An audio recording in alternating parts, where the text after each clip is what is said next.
Bob Gasnil mình xiêm ca suk shub lay nga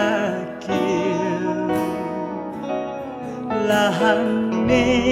nga yat wir kaleng but a new Chris ka long ka pneng oh hallelujah nga la so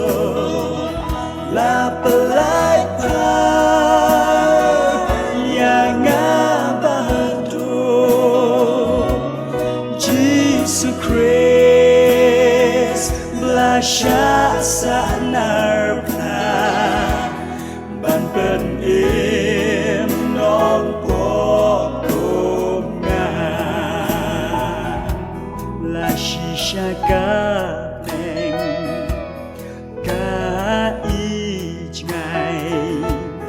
Krisodon kajan kasyai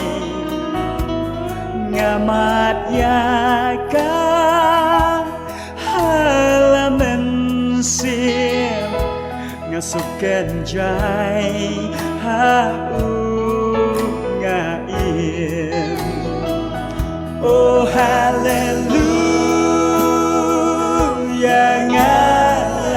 so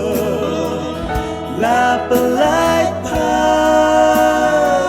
yang abadu Jesus Christ blasha sanarpa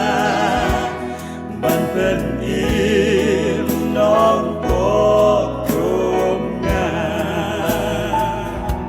compare te shano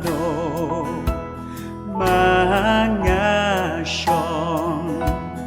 bat me ukulangan yay long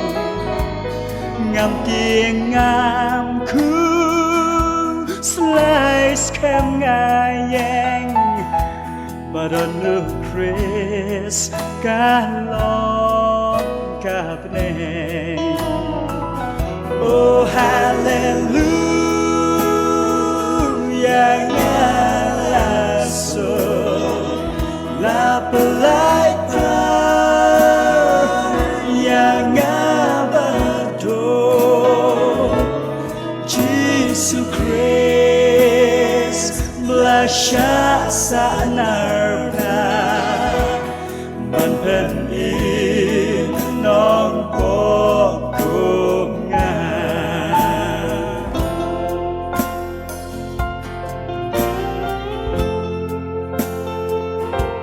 she lent there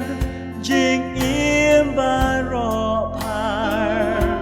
o kat no jing it ba shlei jing ja thai ya nga ukular haga ying shong ne shatei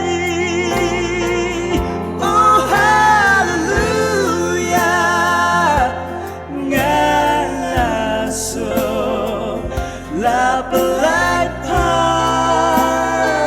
yang abado Jesus Christ blasha sa narpa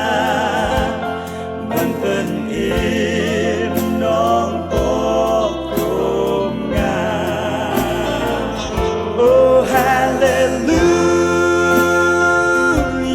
nga so la pelai pa yang abado Jesus Christ blasha sa narpa